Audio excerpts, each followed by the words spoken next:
Hello, everyone. Greetings to you. Thank you for joining the Gap Talk. Today, Mercy and I, co-founders of Gap Health, will be talking to Debo on entrepreneurship. Mercy is a PhD graduate from Duke University and a current MIT postdoc focusing on cervical cancer research and data related. I am Bintu Kaira. I am a chemical engineer and I work in surface operation in Canada. Gap Health is a startup using telemedicine and data storage in order to gain insights to better understand health trends in developing countries, starting with Ghana, which is where both of us are from, and also better understand its disease manifestation throughout the region.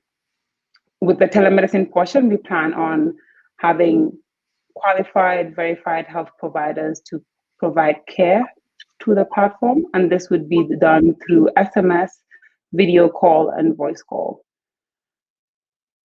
We plan on starting with non-communicable diseases with a focus on diabetes, following to other areas.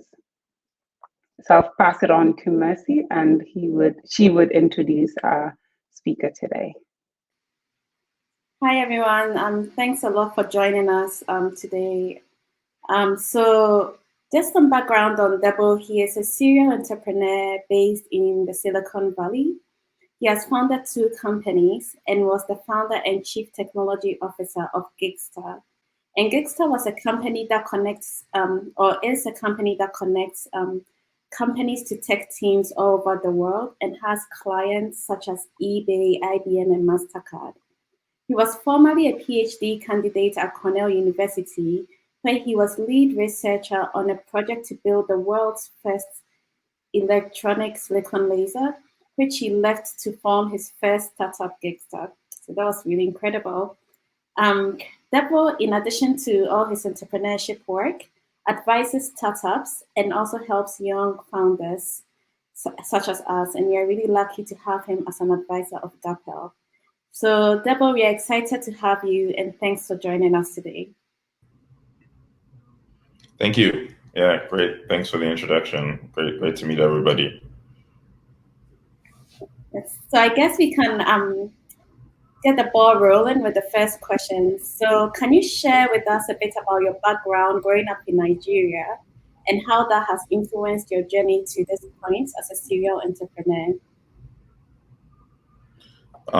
Yeah, for sure. So I, definitely grew up in Nigeria, did high school there, and really liked science, math, and I remember, reading physics books, reading, science books, and seeing people's names in the books, like Newton's law of something and Einstein's theory of blah. And for me as a kid, that was actually a very wonderful thing. It wasn't obvious to me why there should be a person's name in a textbook. And so that was like the first time I connected that, you could actually discover things about the world. You could actually find things out, and something could be named after you. Like that was kind of mind blowing. So from a young age, I felt that a great thing to do would be to add to humanities knowledge, to figure out things. So I was drawn to science, and that's what drew me to physics. Also, just the idea that you could explain physical phenomena with math was kind of crazy to me. And so anyways, I had this kind of wonder about how things worked, and I always wanted to make things that would help a lot of people, billions of people. And I had interest in music as well.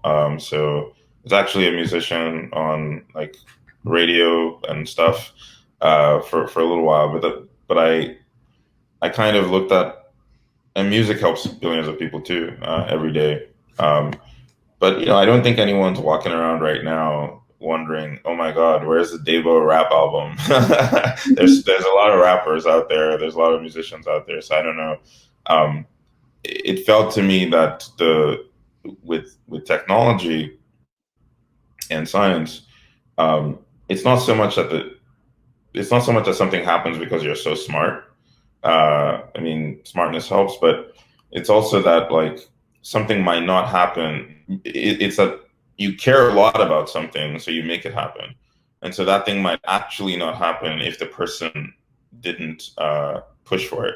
And so the individual matters a lot more in the context of science and technology than in music, for example, um, because you know, again, I don't think that there's some individual missing in music that you know about a priori, but you definitely know that if the iPhone didn't exist, the world would be very different.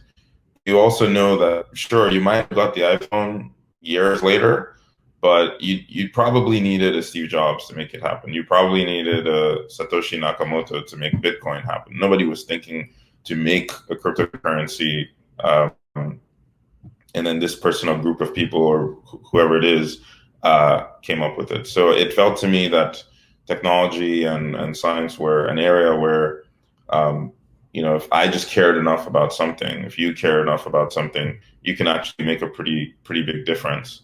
And so yeah, so that's a little bit about how I think about things, and what my initial like, sort of young self, the influence my young self had on how I think. Thank you. And I just wanted to add, if the audience has any questions, feel free to drop it in the chat as we go along. Okay, awesome. Thanks for that answer, Deborah. We'll go ahead to the second question. Our audience here today may be in different phases in their lives. Some of them may be interested in starting a company, others interested in growing a company, and some may just want to have an entrepreneurship mindset to grow their own careers wherever they may be. In your own words, how would you define entrepreneurship in a way that's applicable to all of them? Yeah. Well, I think working on so it's important to work on things that you care about. I think I just said that. Like, you have to actually care about things, because entrepreneurship is just solving problems that matter to people, right?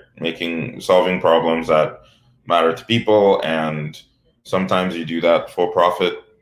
You do something that people actually pay for. Sometimes you do it nonprofit. So it's just solving problems that actually matter to people. And for me, it was important to be able to solve problems in a way that was scalable. Music is scalable. Technology is also scalable. So it was important to me to do things that you can do it once and it can get to billions of people, and that there'd be no limits to it. But that doesn't have to be the case for you. You could be an entrepreneur in your neighborhood. You could be an entrepreneur you could build a school that serves a few thousand people, and that could be meaningful to you. So it has to be something you care about, and you have to define your own level of meaning. Like, what scale do you want it to be? What kinds of people do you want to help? And so on and so forth. So some people really want to target the bottom 1% in terms of wealth or in terms of access to opportunity. And some people don't mind who gets access to their technology. So you have to define what gives you meaning, what do you care about, but at the end of the day, the common theme is that you're solving a problem that people care about. Yeah, I think that's what entrepreneurship is, and it's going to be hard. There's going to be lots of ups and downs in the process, because generally you're trying to do something that hasn't been done before. You're trying to do something that people don't believe you can do. So, and there's also just luck that's involved in how these things play out, no matter how good you are. So there will be ups and downs. There'll be difficulty. There'll be difficult times. And so what keeps you through that is caring about what you're doing. Like, you really care about this mission, you really care about the goal, you really care about the problem. And so you'll kind of persevere through ups and downs. So solving issues that people care about and persevering through them. I think that's really great advice. And you have two companies, or at least two companies that I know of, and each of them in quite a different sector. Could you Yeah. tell us a little bit about each and how you came up with the ideas for your companies? Yeah. So what you want to do is you want to fall in love with, if you want to start a company, or if you want to, be entrepreneurial, I think you want to fall in love with, like solving problems. You want to fall in love with like noticing problems and solving problems. And, it goes both ways. Sometimes you notice a problem and then you try to come up with an idea to solve it. Sometimes you come up with an idea and then you notice that it's a big problem. So people say don't have a solution looking for a problem. That's good advice, but it's a little bit limiting and not realistic. A lot of times you just come up with an idea, and what's important is being able to have the discipline to know whether your idea is actually solving a real problem, and have the discipline to get rid of it if it isn't, right?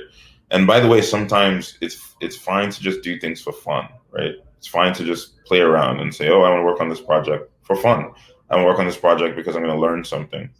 So it's just don't confuse a project that you're doing for fun or to learn something or to explore something with a business, right? A business at the end of the day has to actually solve a real problem. So when you do think that something is a business or something is a company, it has to be subject to those tests. Is who wants this? Who's going to pay for this? And I found that one of the best ways to keep myself honest is to make things that I want, right? Because then I don't have to really guess. If you're making something for people with blah blah blah property who live in blah blah blah location, and basically if you're I'm trying to be politically correct here, but if you if you're making something and you're thinking like a McKinsey analyst, where you're like 30% of the population is blah and 20% of the population is this, and that you're already lost, right? You need to be able to say very specifically, my friend Joe or Mercy, every day she complains that blah blah blah is an issue, and I think that if I made XYZ, she would think it's a godsend. I think that she would pay me $20 a month for that solution. Oh, let me call her and talk to her and validate that. That's how real you have to be with your ideas. And it's easier if instead of having to call Mercy, I just have the problem and I'm solving it for myself. Then I can't, as long as I'm not lying to myself, I probably can build something. So that's actually how that's one of the ways that Gixxer, my first company, came about, because I moved out to the Bay Area on a $600 monthly budget. And if anybody knows about the Bay Area, you know that $600 a month is like nothing. So that was total budget for living, eating, or not eating, whatever.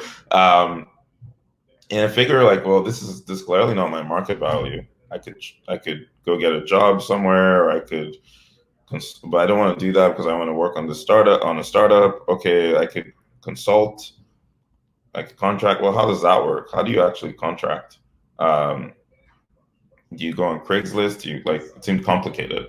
So surely someday somebody would make a product that addresses that. I didn't even necessarily think that it would be me to do that.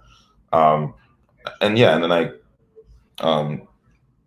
teamed up with my co-founder. We actually worked on a bunch of other projects before Gixxer, trying lots of different ideas. Again, like I said, sometimes it's good to actually just explore things, see if there's something there, build a little bit, learn.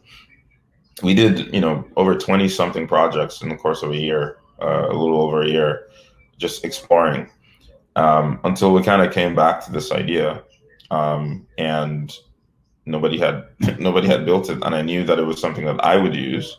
And so kind of came back and built out the product. We had a certain framework that we used also to analyze ideas, and that framework told us that Gixxer was a promising thing to try. But my personal motivation had started earlier, from when I moved out and I experienced the challenge of getting a contract in a way that I felt that more people like me would want. Like, I felt that people like me would not want to necessarily have public profiles on Upwork or wherever, and we would not necessarily want to deal directly with the customers. We'd want some kind of concierge-like experience where somebody else got the customers, managed the projects, and then kind of handed it off. I felt that I would not want to be paid hourly. I'd want to be paid based on the value that I create. And so I felt that, so that, the trick is, you need to,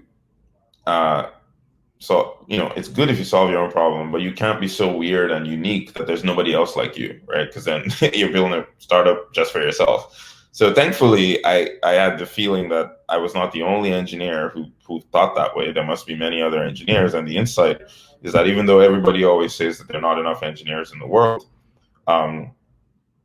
that might be true, but there are many more engineers, like this, like hidden, latent supply of engineers that are not accessible to the market because of all this friction that's placed in front of them.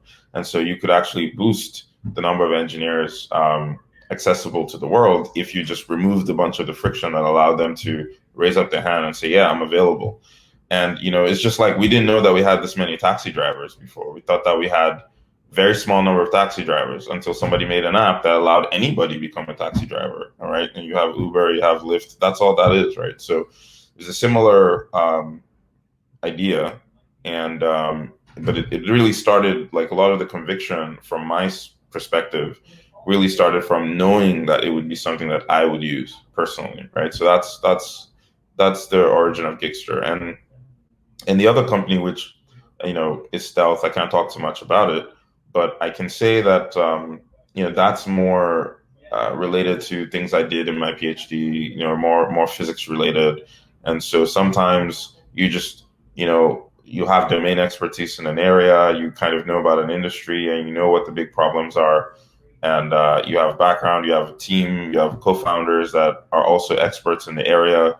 And sometimes it might just, it makes sense to basically think. Sometimes you have different kinds of risk when you start a company.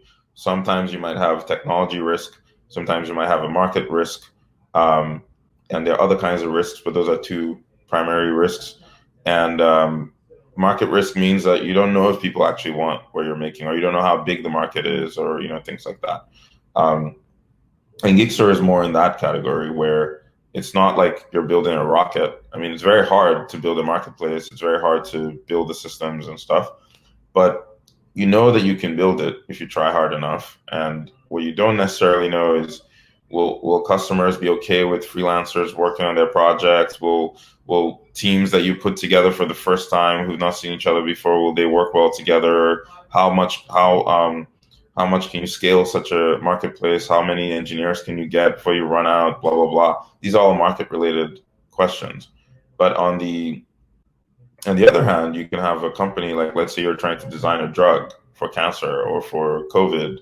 You know that the market will accept it, or vaccine for HIV, right? You know that the market will accept it if you solve the problem.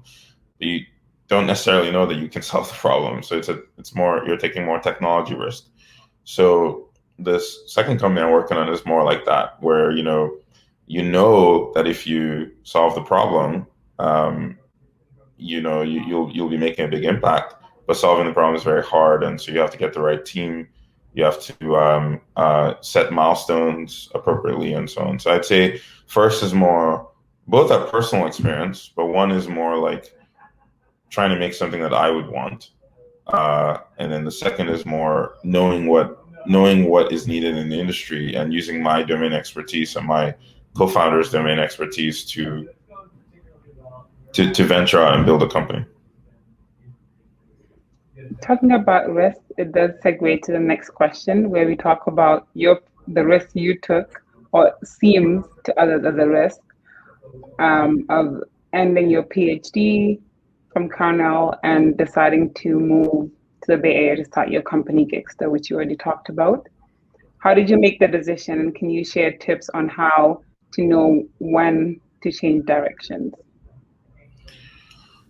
Um, yeah, I mean, I think you should know as much as possible. You should know what you want and try to go do what you need to do to get it. um, and um, you should actually minimize risk. So a lot of smart people say this, and I think it's true. Entrepreneur is not necessarily someone who just takes risk. I know that that's what it seems like. Oh, they're very risky people. They like to just do risky things. But actually, good entrepreneurs is more one perspective is that a good entrepreneur is someone who knows how to manage risk. They know when to take the risk. They know how much risk to take. They know how to set things up so that it's not even that risky. It may look risky to others, but they've set it up such that it's not even that risky, right? Like if you know that what you're going to do is going to work 100%, it doesn't matter what someone else thinks. To you, it's not that risky. To you, it's just obvious. Like, obviously, I should go do that thing. And to everybody, they're like, "Oh my God, you're leaving your PhD. Oh my God, your life is," like they don't.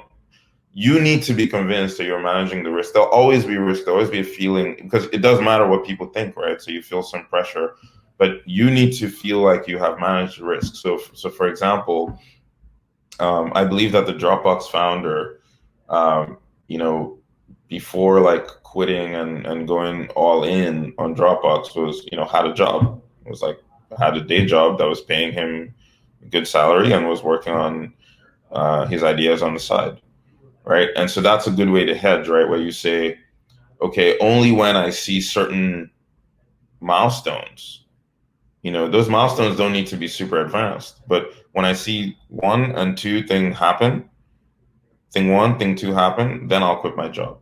That's what an entrepreneur would do. Or like, I'm not just gonna leave my PhD for the fun of it. You could, but you don't have to.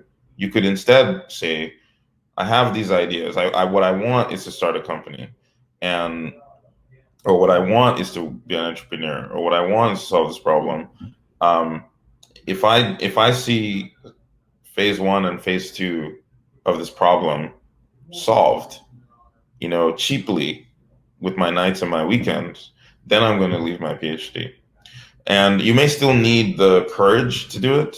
So it is important to have mentors and advisors and friends who are either in the same like phase as you in life and can give you perspective, or who have been through that phase before and can give you perspective and just give you that extra courage if you need the courage. But I think the primary message is actually, how do you break up something that seems like a big step into smaller chunks, right? You want to start a telehealth app that connects patients with doctors, right? Hint, hint. And you want to decide whether to quit your job, right? Maybe you should say, let's make the app first. Let's put it out. Let's see how people respond to the app. Let's see how the doctors respond. Let's see what the engagement is looking like. And let's see if all the things that we wrote in our spreadsheet are actually true. Because if we said in our spreadsheet that we're going to make $1 billion, why do we need our jobs? And how do we know if we're going to make $1 billion? We can tell somewhat by seeing what the engagement is, seeing what the usage is, seeing whether people are paying. And maybe we decide that after 3 months, if certain metrics are hit, we are fully convinced that we should take the jump. That's how to think as an entrepreneur. Not, obviously, you shouldn't wait till it's $1 billion, because you'll never get there if you don't go full time. But you don't necessarily have to jump. It's all about your level of conviction, right? And doing things to drive your level of conviction up. So you might be convinced just off the idea, and that's fine. You can jump at that point. But you may need a few things to show you that this is worth doing full time. And then the skill is in figuring out what are those things, what is the minimum set of things that will make me take this risk. That's actually because you have to keep doing that even in the company. Once you start the company or working full time, there will be risks to the company. So your job is to constantly be thinking, one of your jobs is to constantly be thinking, what are the next set of things that this company needs to do to reduce the risk in the business? So that's, a big job of an entrepreneur is to figure out how not to take risk, actually, right? And to take risk in an intelligent way. Yeah, a lot of smart people have talked about this. It's not really original by me, but I think it's important to stress when that question comes up. Great. Yeah, I know I'm definitely one of those people who, worries between going between a stable job and going to just entrepreneurship. So it's great to know what it takes for me to leave that kind of stable environment and jump into something that might be more risky, but if I de-risk it, will probably work out in the long term. So yeah, the key is to not think of these as just 2 points, and instead think of a spectrum. Like, I have stable job, I have startup. yeah. Okay, like, what are the steps? What are the things that I need to do to make myself comfortable? Mhm. People don't address that head on. They just worry. Worrying doesn't do anything. You're like, oh man, it's so risky. Oh man, it's so risky. That's not productive. You need to say, what are the things that make it feel risky to me? Okay, I need salary. Okay, well, you can raise money and pay yourself a salary. Okay, how do I raise money? Well, you have friends. Like, you just break it down. Say, okay, salary is easy to take care of. Benefits, easy to take care of. You can get benefits if you raise money. Okay, maybe my career is taking a different direction. Maybe I was going to be an academic. Okay, well, then you can time bound this whole thing to 1 year. Okay, after a year, if this is not working out, I'm coming back to MIT. and by the way, I'm not targeting Mercy right now. It's just easy to use her as an example because I know her story a little bit, right? So I don't want to be giving you abstract advice. But the point is, you can always break down your concerns and then see, okay, what would it take for me to not be concerned about that? And sometimes it does need you to talk to someone, because that person can very easily play devil's advocate, right? And say, how about that? And how about that? And how about that? So you don't talk yourself out of something or talk yourself into something. But you get good at this, and then you learn how to play devil's advocate for yourself.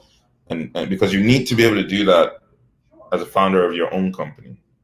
Nobody's going to be there all the time to play devil's advocates. You need to be able to think, oh no, the company is not going to die because there's this other thing we can do, right? If you just give up and you think, oh man, that's it, we're running out of money, there's always another move.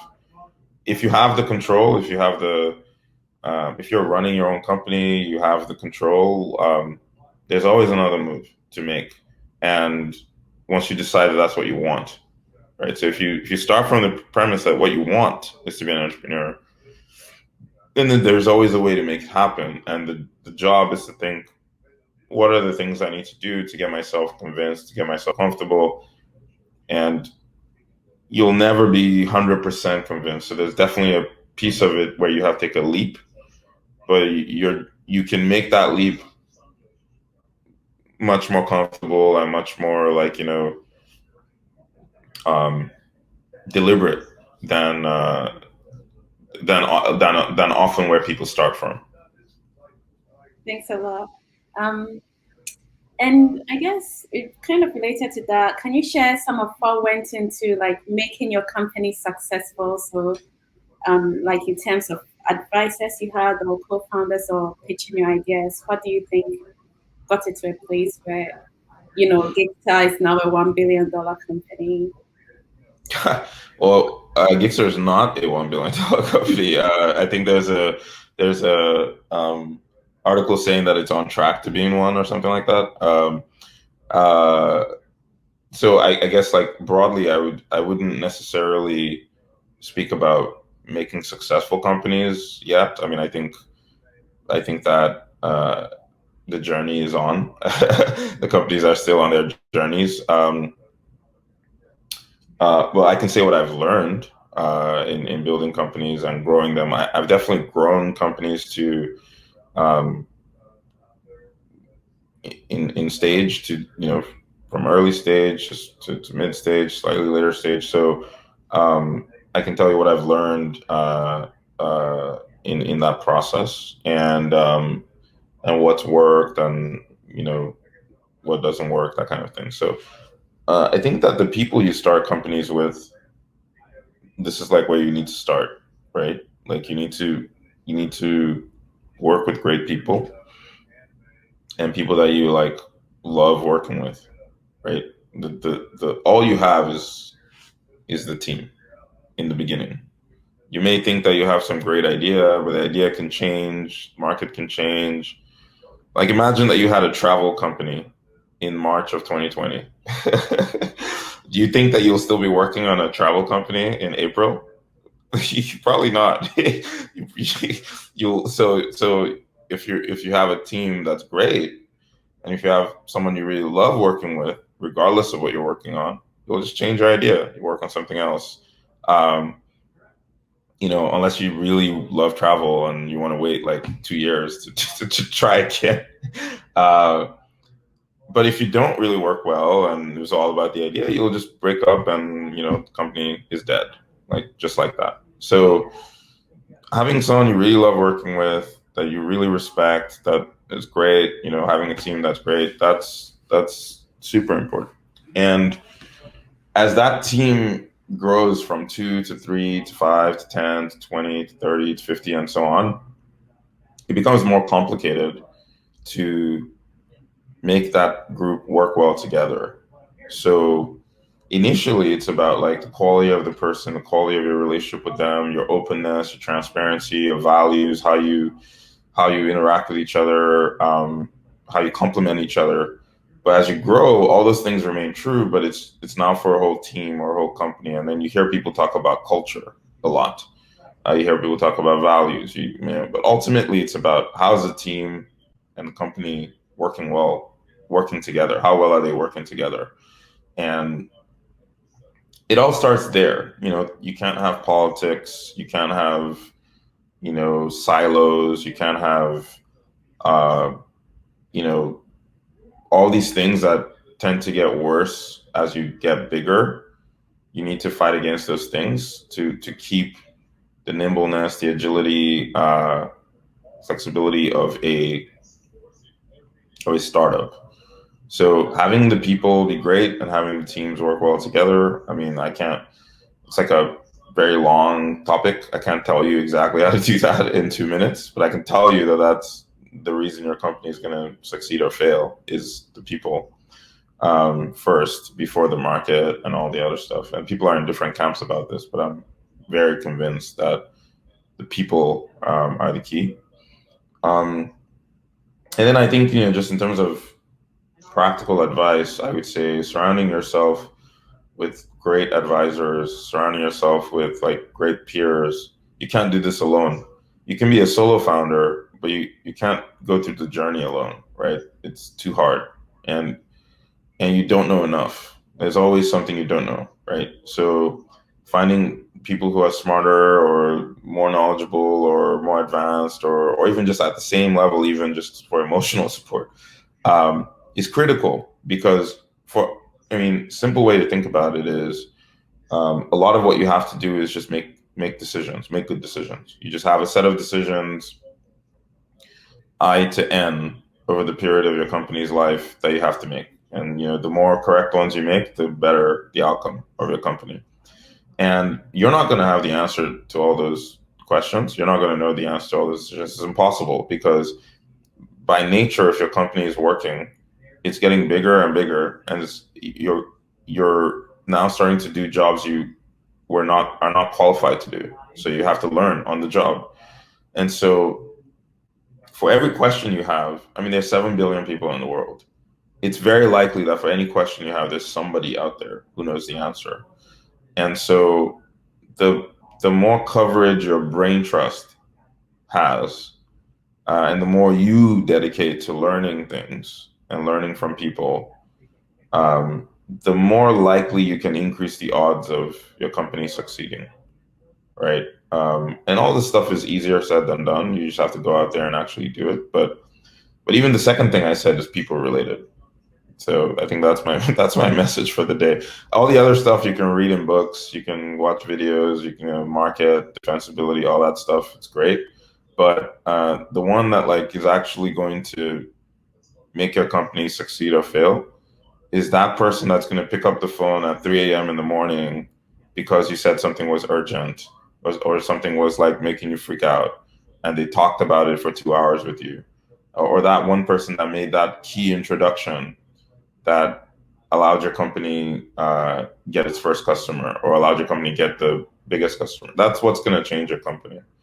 All the logical and intellectual stuff is important too, but I think especially if you're antisocial or whatever, you don't like people, you gotta figure that out. Like it's not about the number, by the way, it's the quality. So quality of your team, quality of your advisor mentor relation. Obviously, you have to be willing to listen, right? If you work with all these people and you never listen, you're always talking, which is ironic because I'm just talking a lot right now. But if you're always talking, you don't listen to people.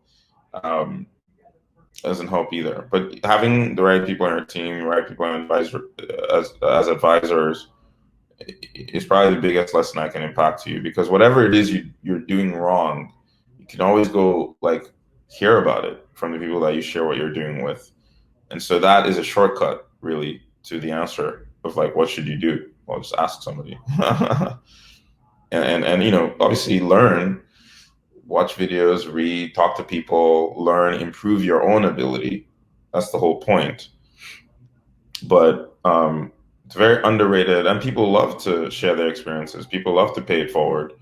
So why wouldn't you take advantage of that? Okay, awesome. Thanks for sharing that with the amount of work required to invest in yourself and knowing and also expanding your network with regards to people. We wanted to talk about funding and starting companies and getting them off the ground. Most people will start with self-funding. At a certain point, they may run out.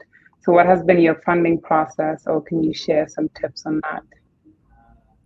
Yeah, I mean, I think first thing I would say is like fundraising isn't like a goal, like there's this thing now where everybody's raising money, so people think that that's like a good thing. It's not a bad thing, but it's not like a goal. It's a tool that you have. And the best company ever is the company that made $100 billion in revenue and never raised any money. Okay, that's the best company. Because when you raise money, you're giving away your company to an investor. In case you don't know, like you're selling 10%, 20%, whatever, 5%, doesn't matter. You're selling some percentage of a company. You're giving away ownership. You're giving away control in some cases to the investor. It's not necessarily bad, because a lot of investors are great and they put the money in to allow you grow, and they partner with you, and they can be life-changing, game-changing for your company, right? But you have to understand that that's what's happening, is that you're giving away your company potentially in order to get a benefit. It's not a free lunch. So if you can do it without or delay that as long as possible, you should. If delaying is going to hurt your goals, then don't do that, of course. So it's a tool. Like I said, you look at it as the same way like advisors are a tool, friends are a tool, teammates are a tool, borrowing money from a bank is a tool, talking to your mom when you're sad is a tool, fundraising is a tool. That's it. And so you have to decide which kind of company are you building. So some companies are not companies investors want to back, right? So if you're not building something that's scalable, if you're not building something where technology is at the core, that's not really something VCs want to fund, right? That's, they want to fund things that scale really quickly, that can get to very large market caps, and make a big impact in that way over a shorter period of time, 5 years, let's say. So you have to first decide what bucket are you, right? Are you making something that can actually scale, or are you making something that is, a good business, but small, right? Oh, sorry, not going to scale to something huge.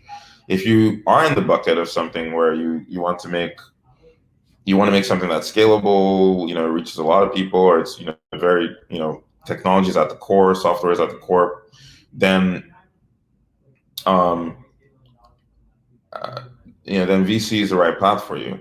Also, if you have something where it's a winner take all market, you have to actually grow really aggressively. Otherwise, your competitors will, see Uber, see the scooter companies, see, where like if you were to take your time, it would actually hurt you. So you can prioritize growth over profits. Then VC is good as well. If you're in that track, then the key is to, as I said, think about the risks in the business and lay them out and try to remove risk in a deliberate, strategic way, right? So you're trying to make a telehealth marketplace, trying to figure out like, when should I raise money? Should I even raise, is my company the kind of company that should raise money? I think so, because it's a company that's trying to have like everyone in Africa using it, and it's looking to scale to very large amounts. The market for healthcare in Africa is, the addressable market they're targeting is very massive. And they have this network effect that they're trying to chase. If I'm a patient, I go to some platform and it has more doctors, I'll probably go there over one that doesn't. So you need to grow really aggressively, so ahead of profits. And so, this is the kind of thing that maybe VCs want to back. So then the question is, what are the risks? When is the right time to raise money? And, you say, well, like,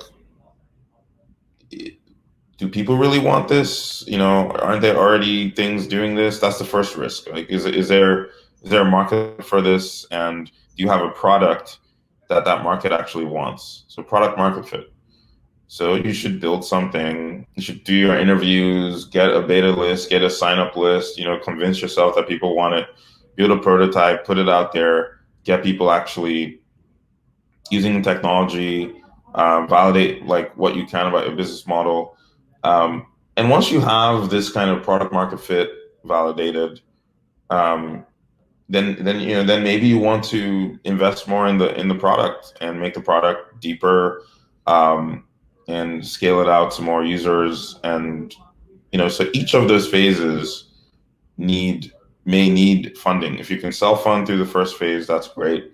If you need funding to fund that phase, then maybe you go to friends and family, or people who are willing to take a little bit more risk with you. But generally, your first round is, it's done on the basis of what validation you have, and the more validation you have, the better. So the farther along you can get with your own money, with your own funding, with your friends' funding, the better. There's no magic answer as to when investors will give you money.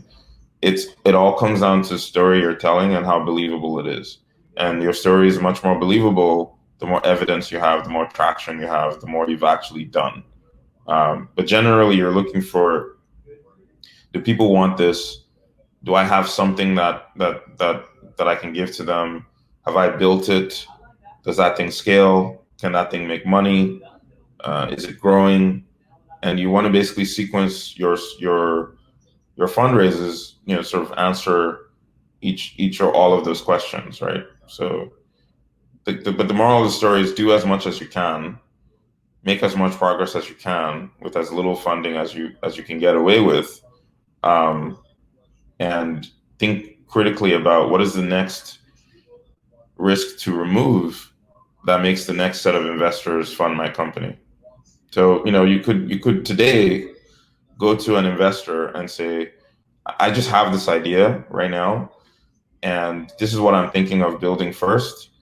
If I built that, would you invest in me when I come to raise money 6 months from now?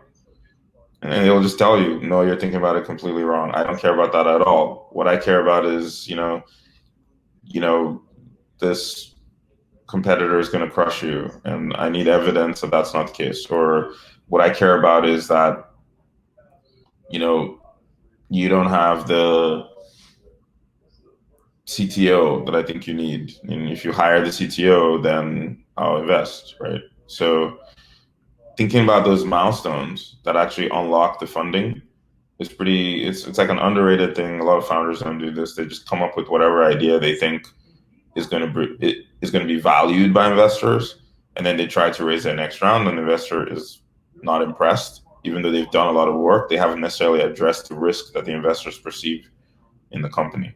So in terms of like a practical thing, there's a general advice: do as much as you can without raising money. But there's a practical thing you can do. You can talk to people you're thinking will be your next round investors and validate your milestones with them. Of course, don't just do whatever investors want you to do. You have your vision, you have your roadmap, but like just, get that input earlier rather than later. So you know that you're thinking about the business. You know how the way you're thinking about the business relates to how the VCs are thinking about it. Thanks a lot, Debo. Are there any questions from the audience at this point? We have a few more, but we'll take a break in case anyone in the audience wants to ask something.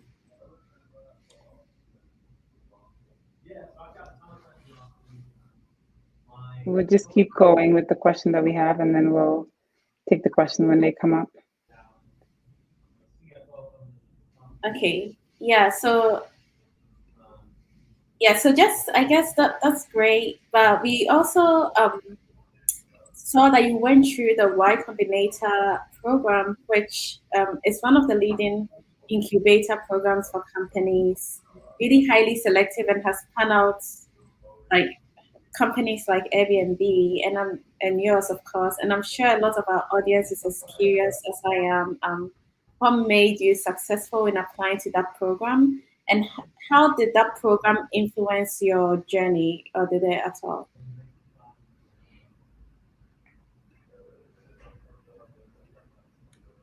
Can you repeat? Yes. So the question is, what made you successful in getting into the Y Combinator program, and how did it influence your journey, if at all?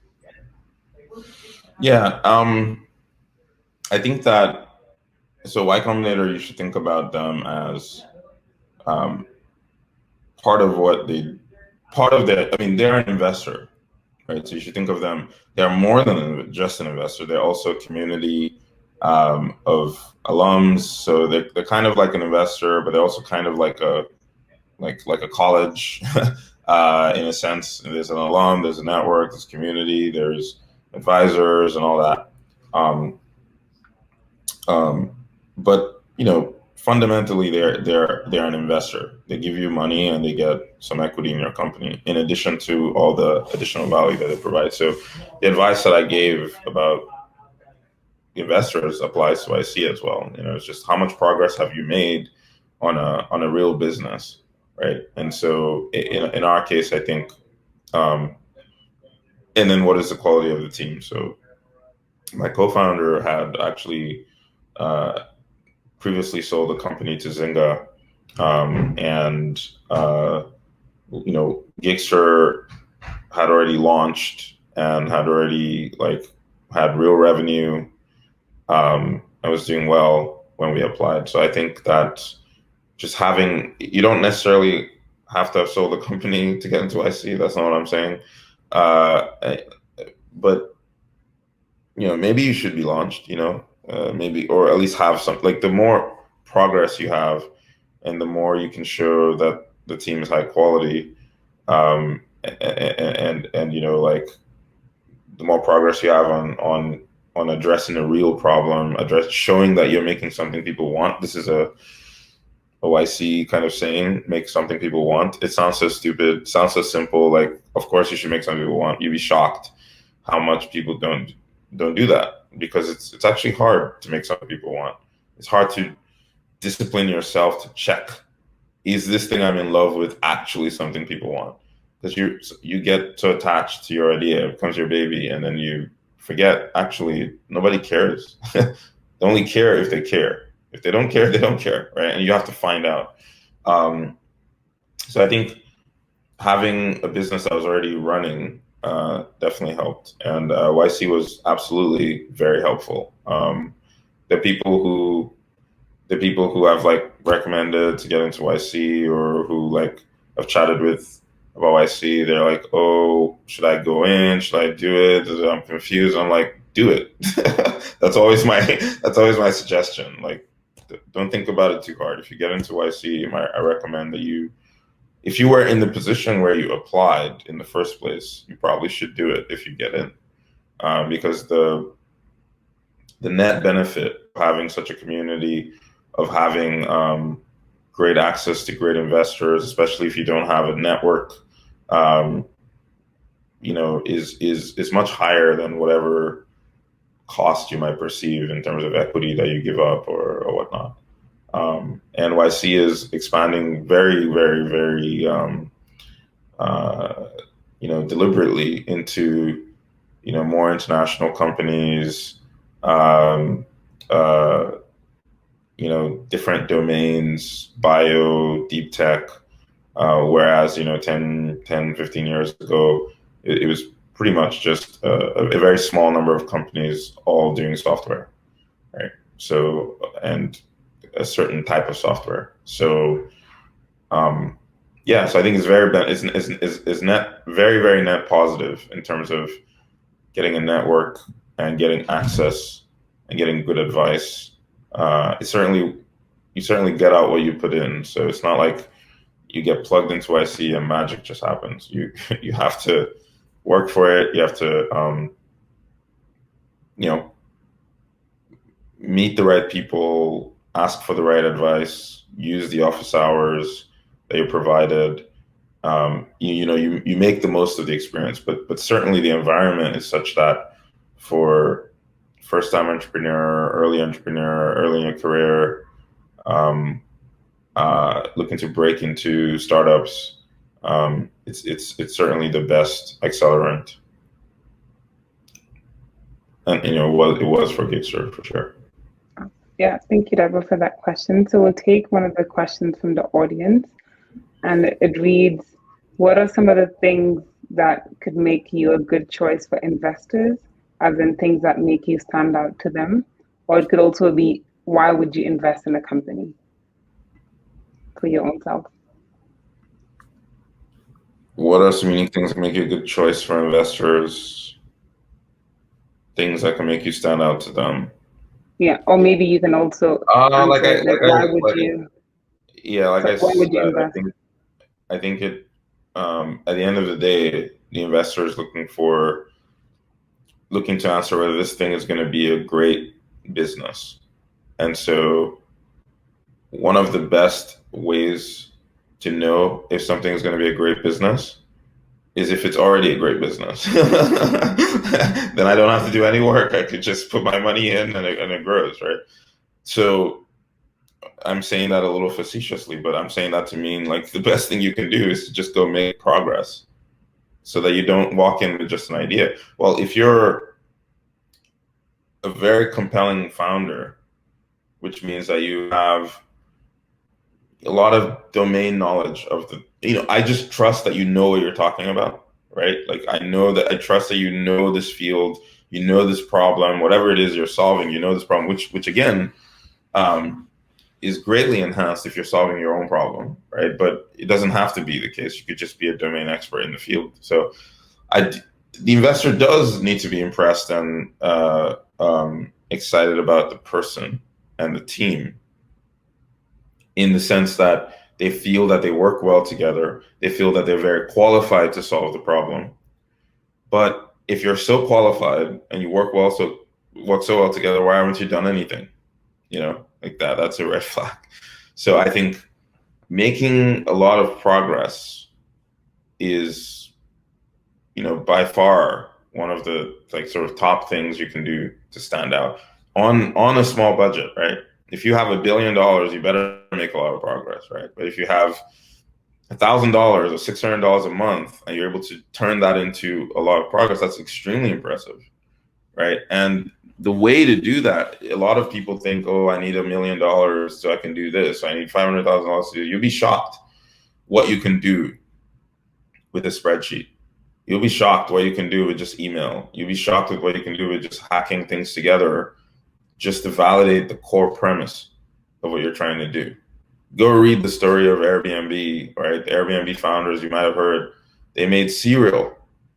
They made their own cereal, Captain McCain's and Obama O's, when they were in credit card debt to pay off the credit card debt. That's impressive.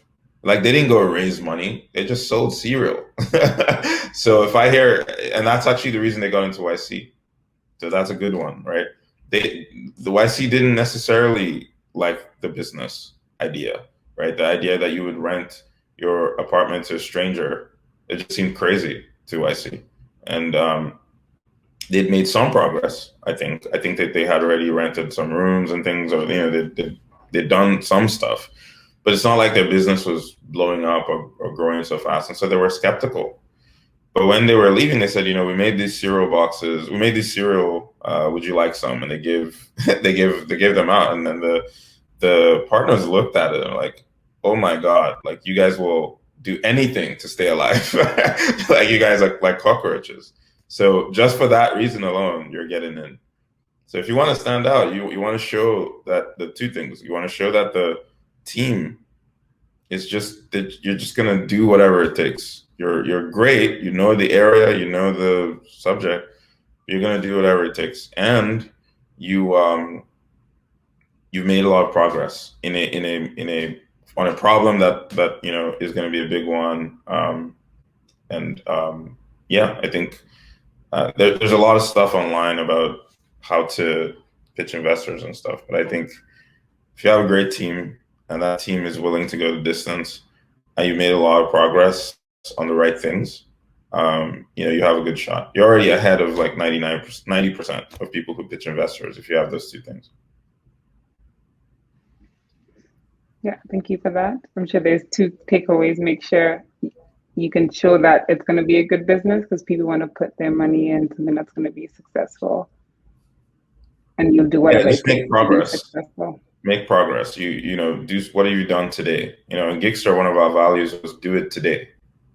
So when people wanted to procrastinate on something, you just remind them of the value. Do it today. Why does it have to be tomorrow? Why does it have to be next week? Why can't you just do it today? Most things you think should happen tomorrow can just happen today. And if you do, they just compound. You end up going faster. You make a lot of progress. So. Yeah, thank you. So we'll move ahead to the last question before we open it up for final comments from you. And it's about finding clients. So when you make a good product, it could be quite challenging to get traction. How did you promote your company to clients? Or how would you advise people to do that? Yeah, I mean, this is a pretty broad question and depends on your company and so on. But I think the first, the general advice I'll give here is that you want to stack the deck, meaning you want to cheat, right? You want to cheat. So ideally, like I said, you want to make something that you want. So at least you can have one customer because it's a product that you want to use, right? And then, but what that means is you should perhaps bias to working on things where your network is strong enough. Your network is a customer. Like they're strong people you have in your network. You don't need, so I'd say the first thing is bias towards working on something that you yourself want, and your friends or people in your professional network that you're close to, where you have people who you're close enough to that they'll at least try it and give you feedback. So bias away from working on things where you need to know the CTO of Pepsi before you can even get started. You don't know the CTO of Pepsi, so why are you working on that idea? Maybe your next startup, when you're famous, you can do that. But unless you really, really do have a great idea, you're really passionate, then yeah, you can cold email them. Sometimes they respond, right? But if you have the option, why not work on something where you can just email some of your friends, or you can email someone you really know and they can be your second customer, third customer. I'm not even talking about paying customer, just someone who would even give you feedback on the idea or try the demos that you have. So one of the things I really liked about Gap is that Mercy and Bintu have I don't know, I'm probably exaggerating. I think like hundreds of contacts in Ghana and in Gambia on the doctor side. That's exactly what you want to have. That's a kind of unfair. So they could have first looked before having the idea. They could have first just looked at their network and said, where do we have really strong networks? And they could have said, oh, we seem to know a lot of doctors. Maybe we should make something for doctors. That's another equally valid way they could have come up with the idea. It turns out they came up with the idea the other way, but I'm suggesting to you that that's a valid way to come up with ideas as well. Like, what do I want? Who are the kinds of people that I have very strong relationships with, who I could get to test my product, and then ideate in that space? Because you're right, finding clients is very hard. So you might as well stack the deck in your favor. Right? I used to joke that I want to make things that if my mom doesn't use them, then I know that it's a bad idea. Because my mom loves me. She'll use anything I make. Right. So if I make the thing and she's like, oh, I don't like it, then it's really a bad idea. So that's where you want to start from, is stack the deck. Then the second piece of advice that I think is general is focus on making, this is also something YC says a lot, focus on making a few people love your product before you focus on trying to get a lot of people who are kind of like meh on your product, right? So it's more likely that you will have a great product if you can find 5 people, 10 people that are just like, oh my God, this is the best thing ever. They're using it all the time, or they pay you a lot of money for it. It almost in all cases, this is how great companies are started. Almost in all cases. Like you look at Facebook, they started at Harvard, then they expanded to other, it may make you look small, it may make your company look small, but you have to be small first before you get big. So, Facebook's like that. Google, just a search engine initially. Now I don't know what Google doesn't do.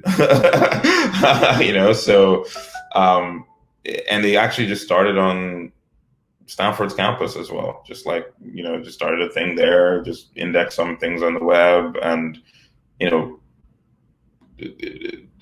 shut down all the servers in the Stanford campus, and then they had to go bigger than that. So it starts small. Start with yourself. Start with your friends. Start with people in your network, and then also be okay with a small number of people for a while, because you want to figure out, what do they want, what do they love, what makes them come back, and then it's usually easy to grow from there, because those customers will talk about it. You can get more customers from those customers, or you can go raise money now because you have 5 customers that love you, and now you can spend money on marketing or whatever approach actually works for growing your customers. But those first customers should only be hard to get them to love the product. It shouldn't be hard to get them to try it. If you're finding that to be the case, you're probably working on something, you're probably just making it too difficult for yourself by working in an area where you don't have any network, right? So if you have to be in that position, then the first thing to solve is to go build a network in that area, right? Go like meet people and justify to them why you're someone they should like and why you're someone they should care about, and then have them try your product. Thank you so much, Debo. We are a bit past time, so at this point we wrap up. Is there anything else you'd want to share with us before we end the talk or the event, Debo? No, thanks so much for having me. This was fun, and I'm happy to connect with people. Mercy and Bintu have my email, so if there's any question that you didn't get to ask, or if there's something you want to ask me directly, they can help route it to me, and we can connect offline. So okay, great. We'll post this online and hopefully share Debo's email in the post or somewhere in the comments here, but we'll do that. Thanks so much. On to you, Bintu.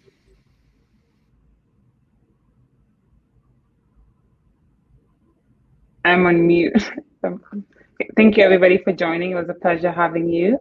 Please look forward to the future Gap Talk events and the actual Gap Health app, which will be launching soon. So please connect with us on social media. Yeah, please sign up for the Gap app. I've been waiting for it for a while, so it's it's awesome. All right, thank you. Thank you, everyone. Thank you.